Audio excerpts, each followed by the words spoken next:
This is OwlUp, where learning happens in minutes, not hours. For a deeper journey, explore all our courses at owlup.co. Now, let's dive in.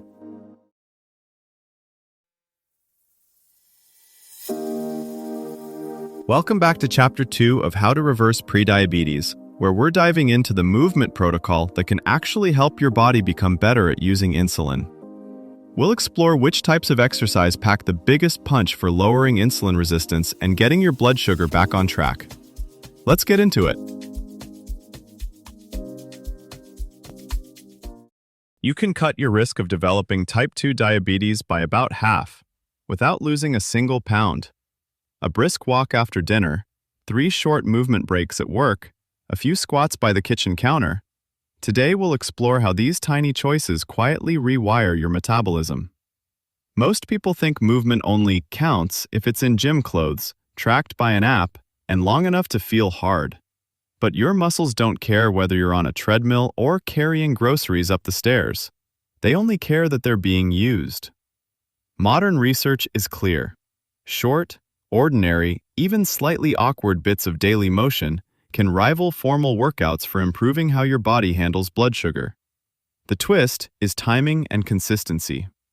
When you move throughout the day, standing up during long meetings, walking the hallway after lunch, doing 10 slow calf raises while the kettle boils, you're repeatedly nudging your muscles to pull more glucose out of the bloodstream.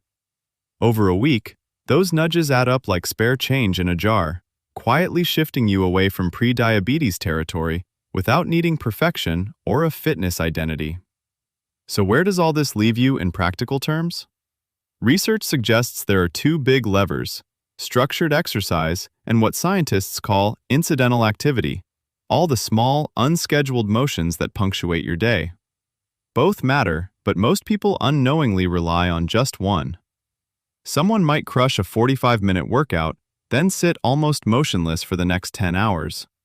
Another person never goes to the gym, yet is constantly on the move, like a city commuter changing trains, climbing stairs, weaving through crowds. The strongest protection against rising glucose seems to come from combining these 2 patterns on purpose. Here's where the numbers become your allies instead of your judges. Large trials and meta-analyses show that when people deliberately combine planned workouts with background activity, insulin sensitivity can jump by roughly 25 to 40%. That's a huge shift for something you fully control with your calendar and your shoes. Think of 3 movement layers you can stack. Layer 1, the weekly backbone. This is your deliberate exercise: the walks, bike rides, swims, classes. The American Diabetes Association baseline is 150 minutes per week of moderate to vigorous aerobic activity, plus 2 to 3 resistance sessions. But you don't have to hit that on day 1. You might start with 10 to 15 minutes most days and slowly stretch them. What matters most for your glucose is not one heroic workout, but the pattern across the week. Layer 2, the 48-hour window. A single bout of exercise makes your muscles more responsive to insulin for up to 2 days. That means it's smarter to scatter sessions, say, Monday, Wednesday, Friday, Sun, than to cram everything into the weekend. You're trying to avoid long stretches, 3, 4, 5 days, where there's no signal to your muscles at all. Spreading things out keeps that window of improved response overlapping. Layer 3, the all-day rhythm. Even if you hit your structured targets, long, uninterrupted sitting still blunts the benefit. This is where movement snacks come in. Brief bursts, 2 to 5 minutes of walking, stairs, or light bodyweight moves, done every 30 to 60 minutes, can flatten glucose spikes after meals.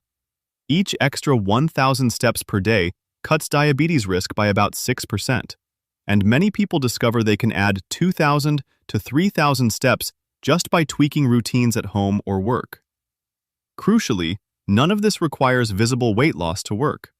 In fact, some people in the landmark diabetes prevention program who barely changed the scale still shifted back to normal glucose ranges. About 35% regained normoglycemia, largely through these behavior changes. Over years, maintaining or building strength becomes just as important.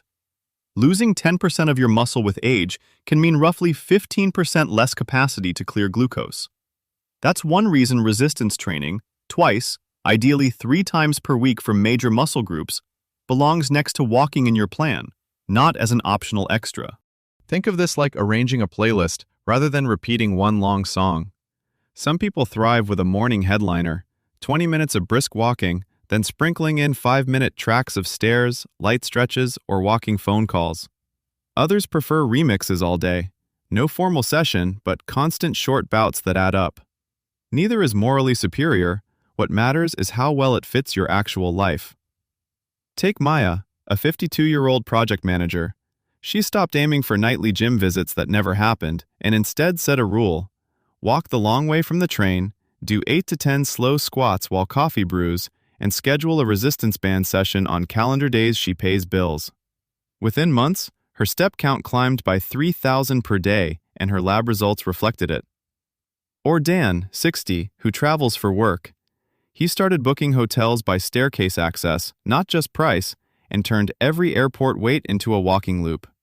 Both built default patterns so they move more without needing extra willpower. Soon, movement plans may look more like personalized weather reports than generic step goals.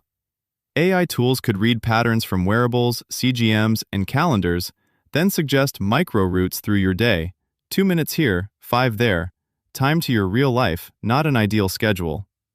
Workplaces and insurers might start subsidizing activity the way they do flu shots, treating short walks and strength breaks as low-cost vaccines against future complications. As wearables, apps, and even smart treadmills get smarter, you'll gain more chances to test what actually shifts your numbers. Is it an after-lunch walk, evening strength, or tiny breaks between emails?